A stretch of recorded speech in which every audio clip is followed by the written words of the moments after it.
Hey guys, in this RedGamingTech.com video we're going to be talking about AMD and their recent financial woes.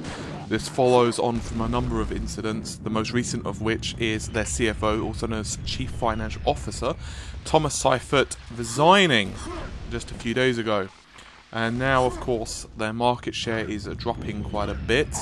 So, should AMD be worried? That's the question. Well, they shouldn't be happy, let's put it that way. But how much they should be worried, of course, depends on what they've got in the pipeline. So we're going to be discussing that a little bit in this video. Now, the first thing we should take of note is AMD have recently just coughed up $485 million. That was last month. This is the outstanding principal amount of $1.5 billion worth of debts. Basically, they had to cough up because of multiple reasons, one with Intel and one for ATI acquisition.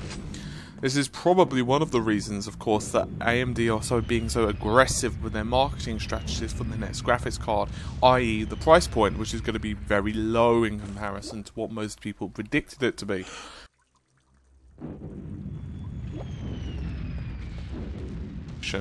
This means that we're going to be seeing the 8850, which is of course the mid-range, high-end spec, if you will, the one that a lot of people are going to really want to plump for, coming in at just under $200, $199 to be precise, which is a pretty damn good price for the level of performance that's being boasted. Due for the then CFO mentioning that they were looking for potential opportunities due to the weak economy. The weak economy, however, is of course affecting everyone. It's not just AMD who's getting battered by this. PC sales on the whole are tumbling and stock values are declining because of the weak economy. Even Nvidia themselves are kind of feeling the pinch a little bit at the moment. Another little problem for AMD is cash payments in the future. The next one is going to be in the first quarter of 2013, that's $225 million, that's to Global Foundries. And there's another one in 2015 for $580 million, another one in 2017, $500 million, and then yet another one 3 years later in 2020 for once again $500 million. That's a lot of $1 million. So right there, there's billions, literally, that they have to pay out.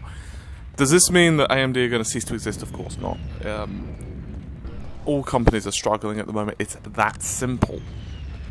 What I am hoping is that it's not going to adversely affect them so they're no longer competitive.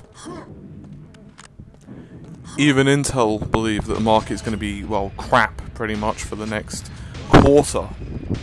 So it's not really a surprise that AMD is struggling a little bit.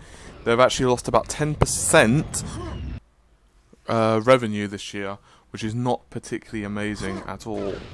So once again, this is not a doom and gloom thing. It's not saying that AMD are going to be, crushed or disappear or anything like that. It's just that they have to be a little bit more careful now. They can't start making major mistakes. I don't think they are. They're doing definitely one major good strategy, and that is they're being extremely aggressive with their price points, which can only be a good thing. Anyway guys, if you're a AMD user, you don't have much to worry about. It's not like they're going to go under and stop producing drivers or anything like that, and I'm personally hoping that they bloody well continue to be a very, very dominant force. What typically happens, of course, in PCs is every generation there will be one processor that's dominant, and the next generation the other one skips ahead. This was especially prevalent back in the days of the K62, for example.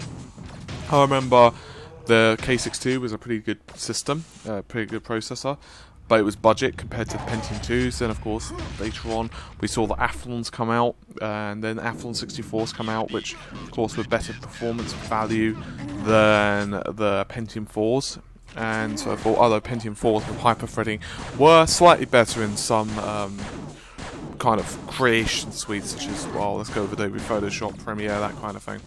So anyway, you guys get the idea by now. I'm not going to go into the whole history of CPUs by any means. So what AMD really need to do now is kind of consolidate and kick ass, basically. I don't want a market where only one CPU is competitive. That's bad for a couple of reasons, as we all know. One of them is price is going to go up. The second reason is, of course, it reduces the speed of technology, which is never good. Anyway, once again, I don't think AMD are going to be going anywhere. I just thought I'd report the news. So hopefully you guys have found it a little bit informative anyway. So take care of yourselves and bye for now, of course.